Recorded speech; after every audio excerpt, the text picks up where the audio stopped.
মুরাদনগরে প্রবাসী স্ত্রীর ঘর থেকে আটক হয়েছেন বৈষম্যবিরোধী ছাত্র আন্দোলনের এক নেতা।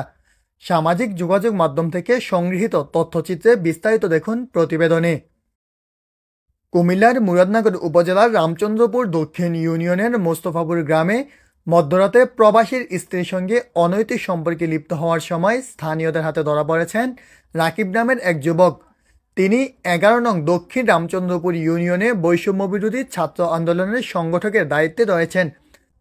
স্থানীয় সূত্রে জানা যায়, মঙ্গলবার দিবাগত রাতে রাকিব গোপনে ওই গৃহবধূর ঘরে প্রবেশ করেন। বিষয়টি টের পেয়ে এলাকাবাসী তাকে হাতে নাতে ধরে ফেলেন। পরে উত্তেজিত জনতা তাকে পুলিশের হাতে তুলে দেন। অভিযোগ রয়েছে, রাকিব আগে নিষিদ্ধ ঘোষিত সন্ত্রাসী ছাত্রলীগের সঙ্গে জড়িত ছিলেন এবং কোম্পানিগঞ্জে ছাত্র আন্দোলনের সময় আন্দোলনকারী শিক্ষার্থীদের উপর হামলার সঙ্গেও তাকে দেখা যায়। পরবর্তীতে তিনি বৈষম্যবিরোধী ছাত্র আন্দোলনের কমিটিতে যুক্ত হন। এই ঘটনাটি সামাজিক যোগাযোগ মাধ্যমে ছড়িয়ে পড়লে ব্যাপক সমালোচনা সৃষ্টি হয়। ভিডিও ও ছবি ভাইরাল হওয়ার পরপরই নেটিজেনদের মধ্যে দেখা যায় তীব্র প্রতিক্রিয়া।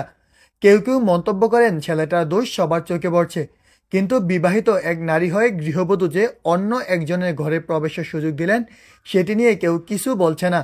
উভয়ের বিরুদ্ধেই কঠোর শাস্তির ব্যবস্থা করা উচিত। সামাজিক মাধ্যম ব্যবহারকারী কেউ কেউ রসিকতা করে বলেন, বৈষম্য বিরোধী আন্দোলনের পোলাপানের প্রধান দায়িত্বই হলো পরের উপকার করা। তাই রাকিব সাহেব ছাতা মুড়ি চানাচুর নিয়ে উপকার করতে গিয়েছিলেন। আবার কেউ কেউ মজা করে লিখেছেন, যারা কর দিয়েছেন তাদেরকে আইনের আওতায় আনা দরকার। সর্বোপরি সব মহল থেকে রাকিব এবং ওই প্রবাসী স্ত্রীর শাস্তির দাবি উঠেছে। মাজহারুল ইসলাম নাঈম, বিকল্প টাইমস, মুরাদনগর।